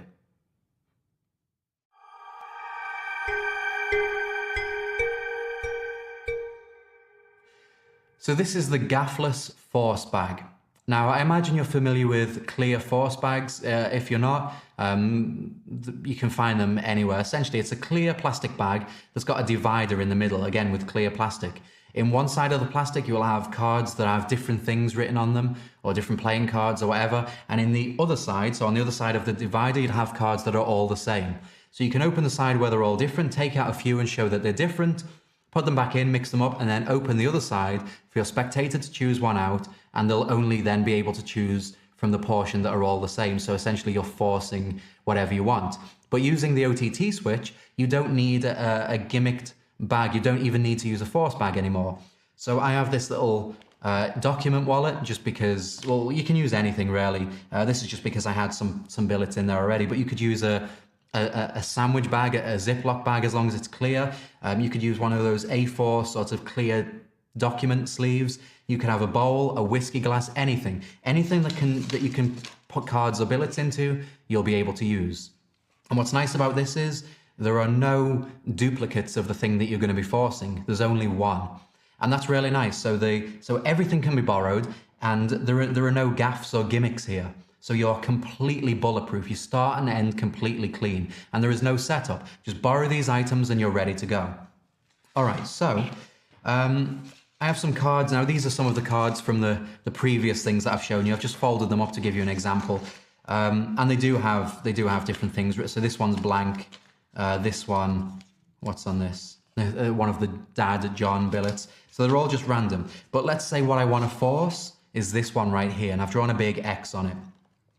So all I'm going to be doing is secretly marking this card. And I'm not going to be doing nail nicks or pencil dots or anything like that. There's a really easy way to make this card stand out from the rest. So, as you may notice, I haven't folded this yet. I've written down or drawn the information that I want to force. Then when I fold this in half, what I'm going to do is I'm going to overfold it quite a bit. So what I mean by that is I'm not folding it so that the two edges meet. I'm going past that. I'm overfolding the card. Just by a little bit, less than half a centimetre, quarter of an inch, something like that. Then I'm going to fold it in half again. So what this leaves me with is a lip, a tiny lip that can be seen on both sides of the card. The fold overlaps, and none of the other cards have that. So you can have all of these pre-written, or whatever let's say I wouldn't do this with celebrities, but let's use celebrities for example. You can hand out cards to your spectators, just pre-fold them in advance so you know you won't end up with this. Pre-fold them, hand them all out and say, I'd like everyone to just write down the name of a celebrity, the first one you think of, and the one that you need to force. As long as you're the one that writes it and folds it, then you can force it. But again, I'm getting off topic there. You can do anything you want, but essentially this is the card I'm going to force, and it's marked. So one more time. When I fold it, I've overfolded it, and then I fold it normally here. So I've got this extra lip. So when this is in the bag with the rest of them, I'll be able to see it easily. All right. And again, you can use anything. Sandwich bag, Ziploc bag, a glass bowl, whiskey glass, whatever. And then you're just going to put all of these inside. Be sure to include this one. All right then. Then you can mix these up. You can have them shaken, do whatever you want. And then you're ready to start. So you'd say to your spectator, all right then. So in a moment, I'll ask you to reach inside and just take out one of these and place it on the table, but don't open it yet. Now, it's important that this is completely random. So don't aim for a specific one or anything like that. Just trust your feelings, go through there, grab the one that feels right and put it on the table. Now, the amazing thing here is your spectator will rummage through these. They'll grab whichever one, so let's just go with one, and they'll put it on the table. And because of the way you've marked the billet, you can just look at this, and if that's the marked one, amazing, job done. You can just say, excellent, you could have chosen any one of these, but this is the one that you've gone with. And then they open it up, they have a look at the information, and then you reveal it, or it's in a prediction beforehand, or whatever you want to do with it. But there's every chance that they could take out the marked one. If they don't, so in this case, this isn't the marked one, they put it on the table, stand it up, position it how it needs to be, and say, interesting. You could have chosen any one of these, and if you want to, you can even change your mind. Would you like to put it back and choose another? And if they say yes, another opportunity to get the marked one. If they say no, go excellent. Well, in that case, this is the one that we'll stick with. See, you could have had any of these, and if you'd have chosen a different one, so let's say, for example, you could have ended up with this, whatever it happens to be, but you didn't. You went with this one. So, in fact, before we look at the one you've chosen, take a look at what you could have had. And they open this up, and this says Steve, apparently. You could have had that. And in fact, you can open any of these and have a look at what you could have had too, but this is the one that you wanted. And even when I gave you the option to change your mind, you didn't. You wanted to stick with this one. Let's have a look. And then you'd open it up and reveal it in an envelope or whatever, or hand it straight to them and say, okay, have a look at what that information is. And then when it's done, close it and put it back in your pocket and then continue with your routine from there. Obviously, the reveal is up to you, but that's the force. So let's do this one more time, just quickly. This will be in whatever container you have, along with the force one. That's mixed up in there too. And of course, don't have millions of them because you need to be, and this is why it's clear, you need to be able to spot where the marked one is. And if you've got millions of them in there, you're going to struggle. So just a few, 10 or less is fine. So you reach inside, they take one out. I'll try and not get the marked one. Place it on the table, stand it up for them perfectly and say, okay, excellent. And have a look. If it's the marked one, great. If it isn't, just continue with excellent. Are you happy with that? You could have chosen any of these. And if you want to, you can even change your mind. Would you like to put it back and choose another? Just to buy yourself a chance for them to pick marked one again. And they can change their mind if they want. Doesn't really matter. If they change their mind and they end up with the marked one, great. If they end up with another one, doesn't matter. You're in the same position, the same situation. All right, and you could have chosen any of these. In fact, if you would have taken one out an extra second later or sooner or whatever, you could have ended up with something completely different, like this one, for example. But this is the one that you chose. Open this, have a look, see what you could have ended up with. They have a look and push this to someone else and have a look. What else could there have been? You can see they're all different. But this is the one that you chose. Let's take a look and see what you got. And then you open this up. There's your force, and then reveal it however you want, or give it to them to open and do whatever you want. And then, of course, everything's clean. These can all be examined and kept. There are no duplicates. This is ungaffed. It's perfect. You'll never need to use a force bag again. You can just do this. Borrow everything, and you can force anything.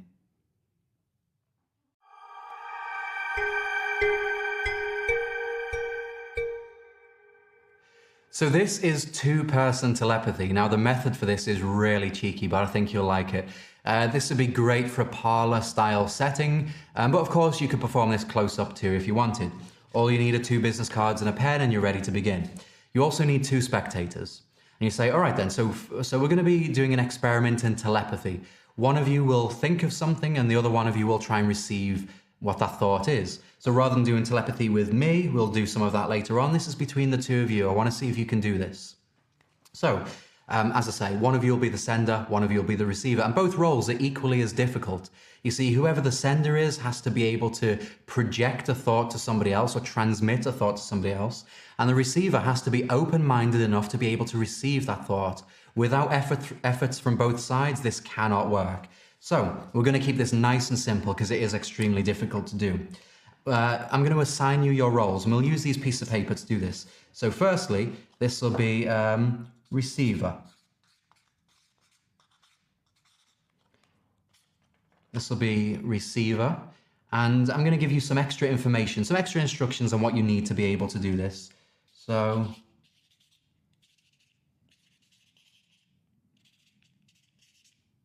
excellent, that one's for the receiver.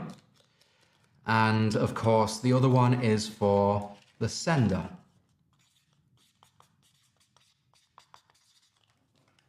This will be for the sender. And I'm going to, again, give you just some extra instructions, just something that might help you.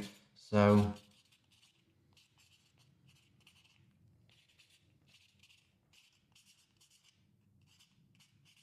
all right then. And that one's for the sender. All right, so here's what we'll do. I'm going to mix these up a little bit just so that we don't know which one is which. And you hand this to another spectator and saying, you give them a mix as well. That way none of us know which one is which. And they hand them back to you. You say, okay, perfect. So let's start with this one. Whichever one this is, it'll be for you. Now, I'm not going to look at this, and I'm not going to show anybody else either. Only you will know your role. I don't want to complicate this, and I don't want anybody overthinking this. So just take a look at this. Have a read of it. This will assign you your role. You've got it? All right, excellent. So now you know what your role is. And of course, the other one is for you.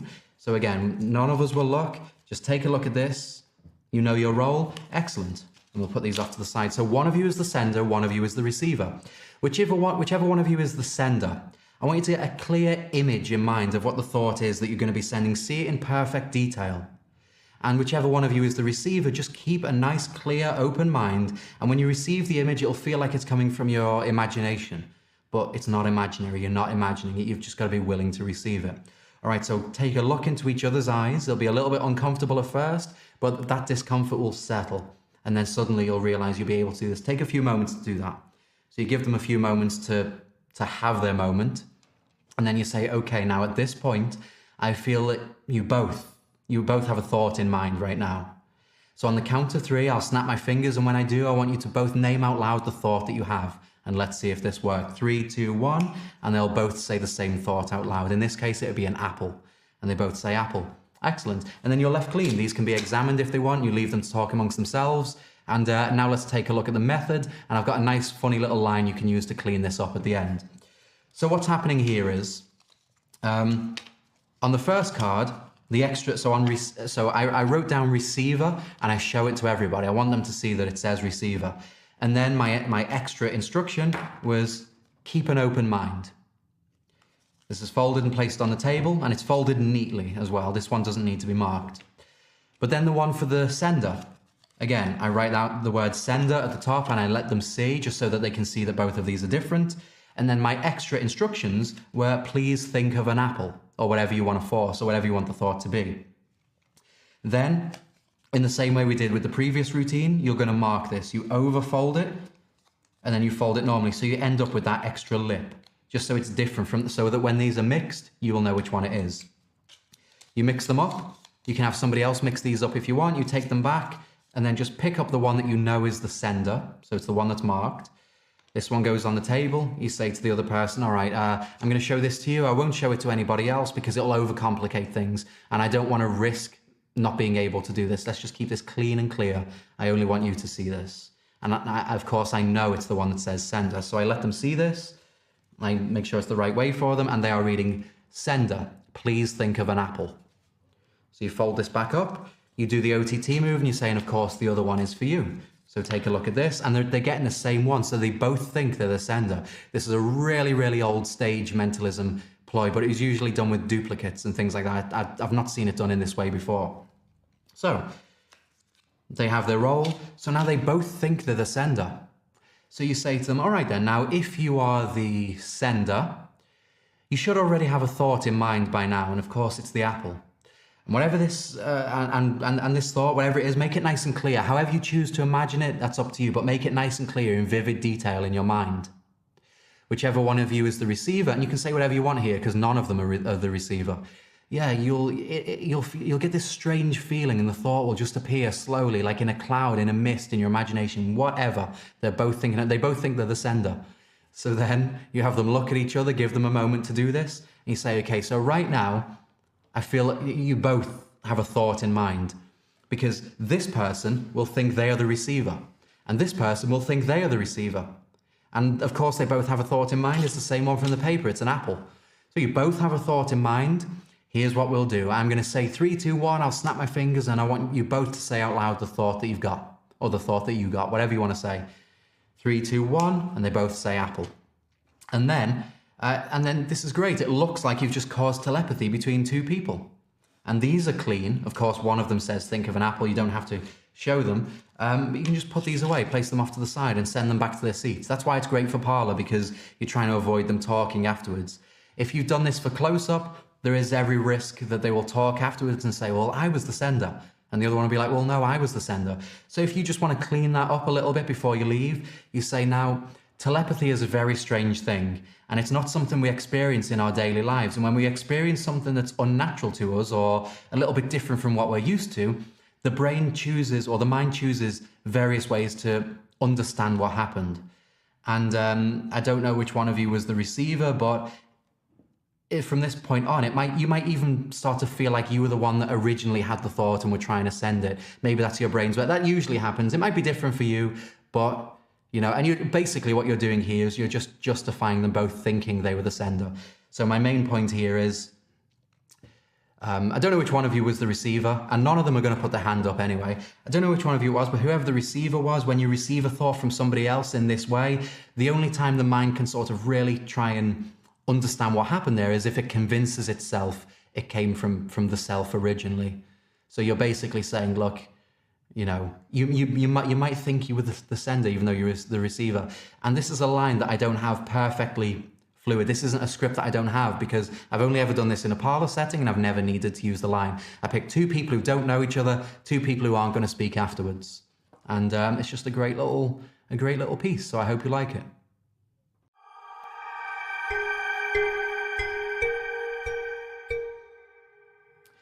So this is Delphi Q&A. Now, I'll be honest with you, I'm going to struggle a little bit to explain this one. So I'm going to explain it a little bit differently from how I've explained all of the others.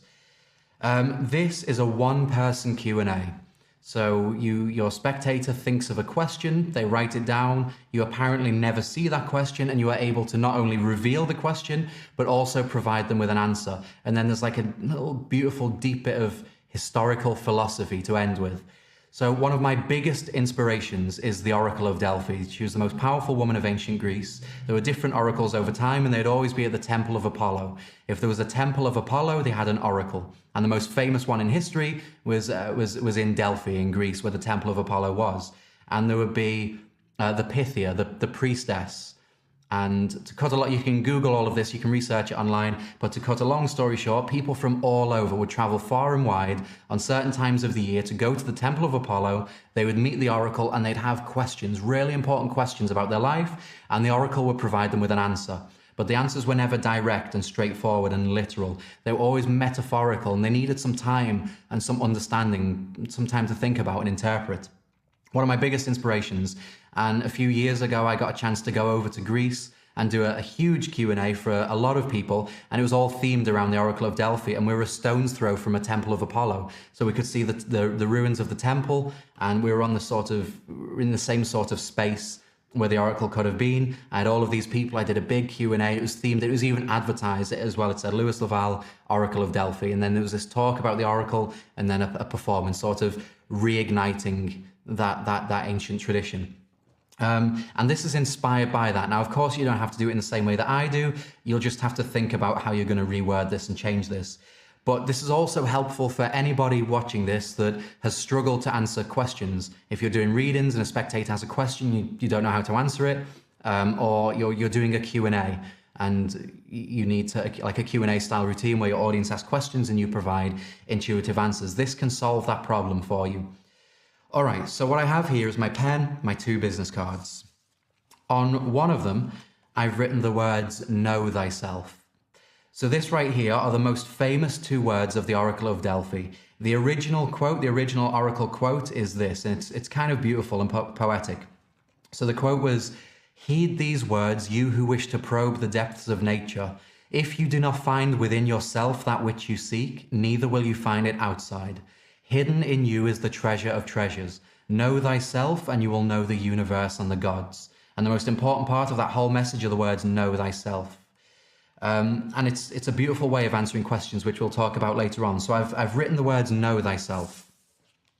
And it's face down between these two cards. So when I bring these out, I can show them both as blank. And I'd normally do this with a thinner pen, so like a ballpoint pen, so not a thick Sharpie. The only reason I'm using a Sharpie right now is so that it's easier for you to see on camera.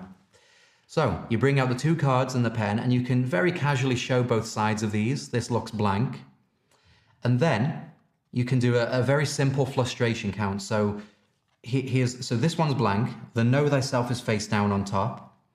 I can show both sides of this like so. And when I put it back down, I use my thumb to take the card that's got the writing on, which is now here, and now I can show both sides of this.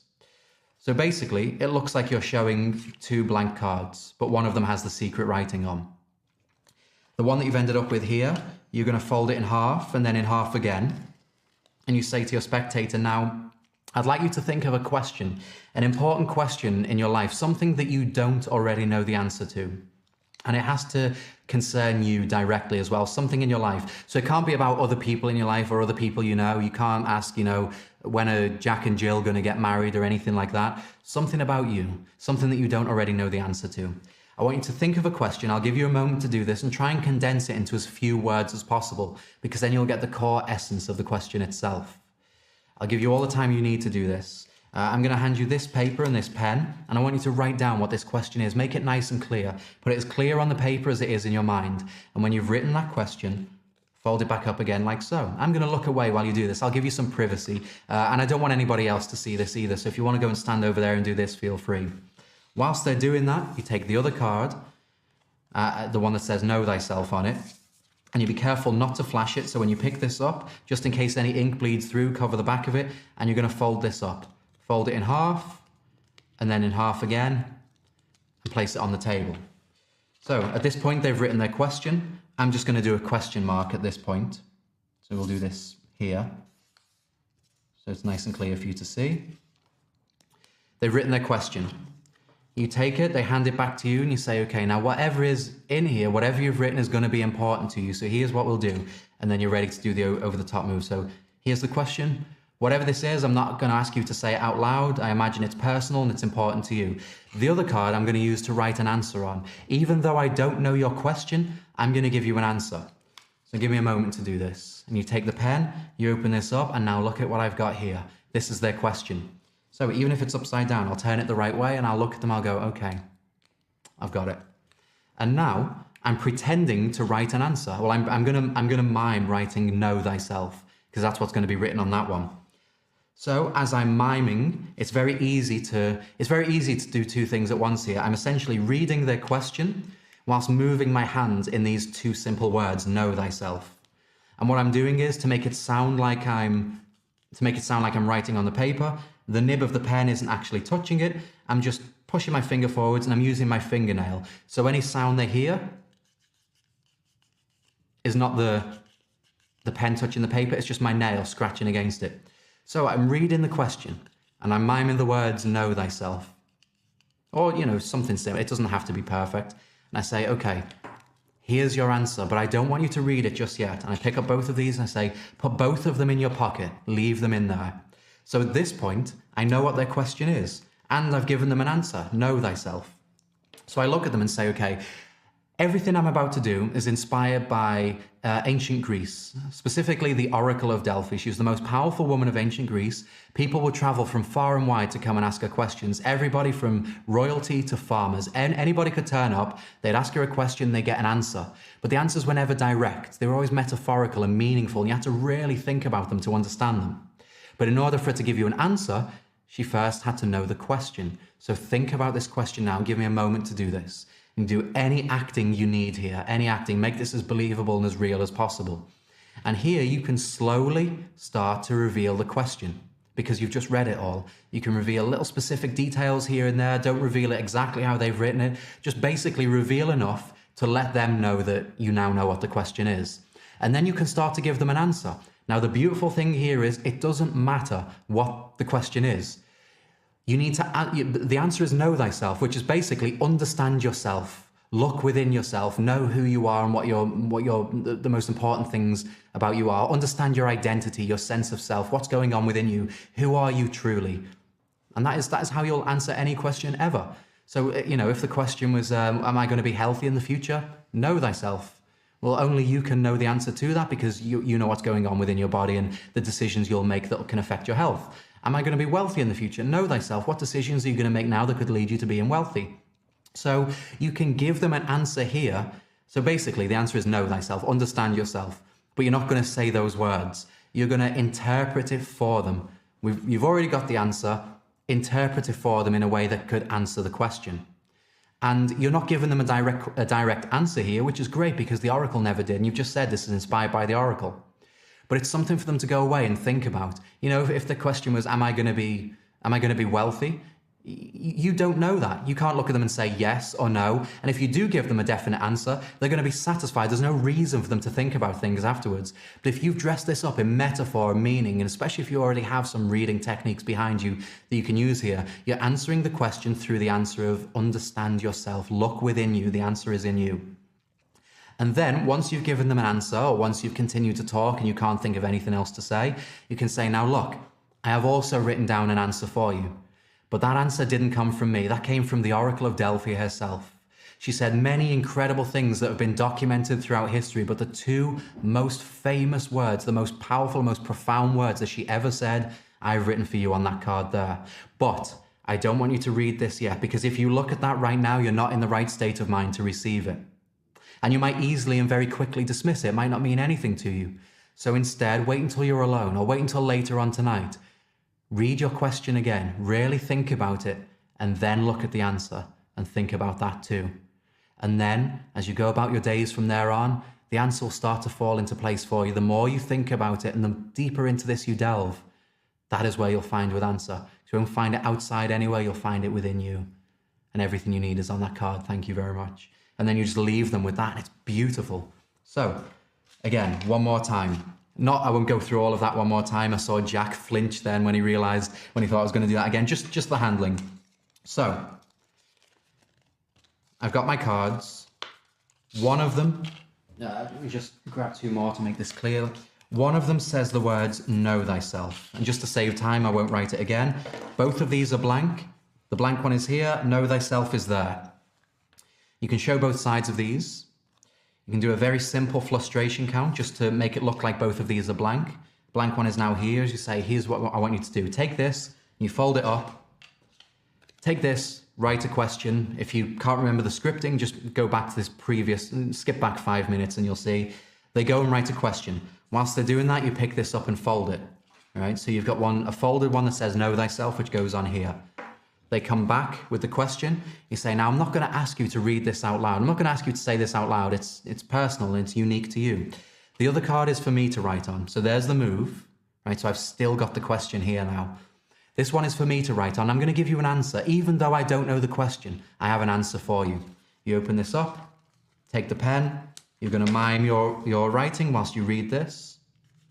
Once you're satisfied that you know what the question is, fold this back up and say, here, take both of these, put them in your pocket, don't show them to anybody. And now this is clean. Once that goes into the pocket, there's no way of knowing which one was which. And then from here, you're revealing the question. You're talking about the history of this. If you want to do this with the Delphic Oracle theme, you're revealing the question, give them an answer, and you already have an answer. As I say, you can use this to answer any question. Give them the answer, interpret it for them, just don't say the words know thyself, and then at the end say, look, I've written an answer for you. That answer didn't come from me. It came from the Oracle of Delphi herself. She said many incredible things through the years that have been documented throughout history, but the most profound, the most powerful thing she ever said is right there on that card, and that's for you. And then you wrap it up nicely like that. The sort of universal answer, the know thyself is from the Oracle of Delphi, but the idea of giving a universal answer first came to me from Michael Murray. I was having a chat with him about answering questions. I showed him my Q&A routine, and he told me about a different answer that he has that's universal. It's really good, beautiful, but it's not mine to share. I can't share this here, but I imagine Michael Murray has that hidden somewhere within his incredible work. But this, again, is just as powerful. And it doesn't matter what the question is, you'll always get it there. As long as you have them write down a question that they don't already have an answer to, then that's it. Because they're not challenging you here. They're not testing you. They are seeking some genuine guidance and advice. So don't take that lightly. Take it as seriously as they are, because that could be you never know what that question is going to be until you read it. It could be something really personal or really emotional. So just handle it with care, and you'll have one of the prettiest and one of the most beautiful things you could ever do for another person through mentalism. And for me, that's it. So thank you. I hope you enjoy it.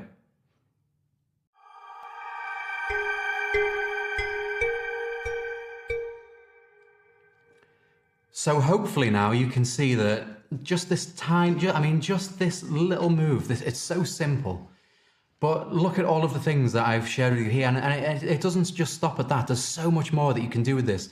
This very simple, very easy move now allows you to do things that you wouldn't have been able to do previously, or if you could, I certainly haven't thought of them. For example, the clear plastic force bag. Now you don't need a gimmicked one. You can do that with this move. You can peek, you can switch things, you can do one-aheads and reveal things that aren't even written down. There's so much you can do with just this tiny little beautiful move. And the annoying thing is, I come up with this years ago, and at the time I didn't realize just how good it was. I'm really proud of it, super proud of it. At the time, because I said at the beginning it was to solve a problem for me, essentially I was in a routine where I was one ahead. And I had that problem of how do I fix the one ahead to make sense in the routine for my spectators. And I just created this move, and then that was it. And I've used it for years, and through the years I've found all of these extra little things, and then only very recently I've realized that this is useful and people will get use from it. And other mentalists have seen this and they've gone, I absolutely love that. And I thought, you know what? This needs to be a project.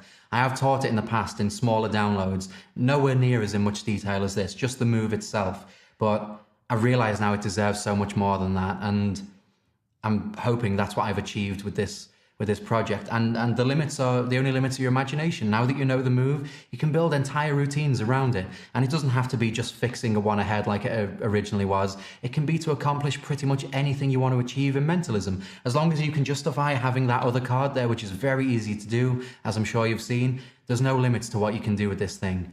So thank you very much for watching. I really hope you got something from this. If none of the routines, at least the move itself. And I hope it serves you well in your mentalism performances. Thank you for watching. My name is Lewis Laval, and this was OTT.